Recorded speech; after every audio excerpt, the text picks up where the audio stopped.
ये लोग आप सारी चीजें छोड़ करके जो काम करना चाहिए वो ना करके ये क्या करना शुरू कर दिए हैं, मार्केटिंग करना शुरू कर दिए। कह रहे एक व्यक्ति एक मोटरसाइकिल एक निश्चित कीमत पर खरीदता है और मोटरसाइकिल के मूल्य इतने रुपए की दो समान वार्षिक किस्तों में संयोजित चक्रवृद्धि ब्याज 5% की दर से भुगतान करने का वादा करता है, तो मोटरसाइकिल का क्रय मूल्य क्या होगा? क्रय मूल्य का मतलब प्रिंसिपल पूछ रहा है। तो अभी मैंने क्या बताया, अगर ये 5% है तो 5% की वैल्यू क्या होती है? तो आप कहोगे सर 1 बटा कितना होगा? 20।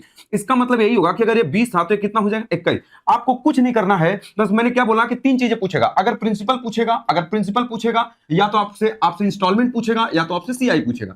प्रिंसिपल पूछेगा तो इन दोनों को जोड़ लो, कितना हो जाएगा? तो आप कहोगे सर 41 हो जाएगा। अगर ये वाली बात पूछेगा, इंस्टॉलमेंट पूछेगा तो 21 के पावर 1, 21 के पावर 2 ऐसे करके चेक कर लोगे। लेकिन अगर ये वाली बात पूछेगा तो यहां पर 21 20 60 60 हद दो ऊपर वाले का दोगुना कितना हो जाएगा? 62 से कटने वाला नंबर चेक कर लोगे। हमको प्रिंसिपल निकालना 41 से कटने वाला नंबर। 41 से कटने वाला नंबर देखो, 41 छक्का तो 6 का 6 6 चौका 24, ये option number A he cut जाएगा। आप इसको काटोगे, ये भी नहीं कटेगा, ये भी नहीं कटेगा और ये भी नहीं कटेगा। डायरेक्टली आपने क्या समझा ये?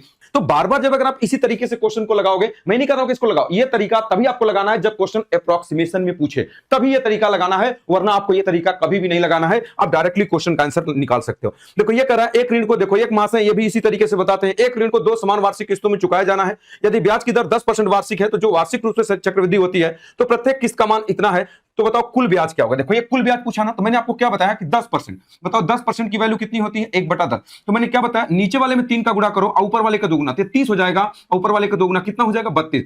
यानी आपके क्वेश्चन का आंसर वही होगा जो 32 से कटने वाला नंबर होगा। तो 32 में कौन कौन नंबर छुपा हुआ था? आपको सर 8 गुणे कितना? 4। तो 8 से कटेगा। बताओ ये पहला वाला लास्ट के 3 डिजिट देख लो, ये कटेगा? आप कहोगे सर बिल्कुल नहीं कटेगा। ये वाला कटेगा? आप कहोगे हाँ सर। ये वाला कट जाएगा। ये वाला कटेगा? तो आप कहोगे सर ये भी नहीं कटेगा। ठीक है, ये वाला कटेगा? तो आप कहोगे सर ये भी नहीं कटेगा। इन्हीं लोग का ऑप्शन लिया, तो बताओ देखो कौन सा हो जाएगा? Option number B.